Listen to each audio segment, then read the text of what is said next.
dowladda iyo xukuumadda dan qaran waxay maalin kasta u taagan tahay badbaadinta iyo dhiirigelinta shacabka Soomaaliyeed haddii ay ahaa lahayd kuwa ku dayacan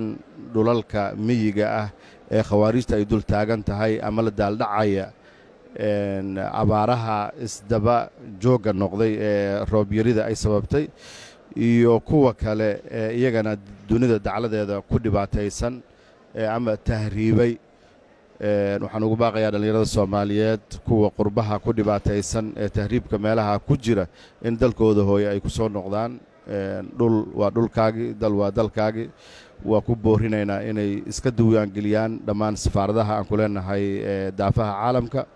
dowladda Soomaaliyana gacan xoog leh ay ka goyso doontaa sidoo kale waxaa ammaan iyo sharaf u ah dowladda Soomaaliyeed hay'adaha partnerka ee la shaqeeya sida IOM oo runtii ka saacida soo celinta dadkaas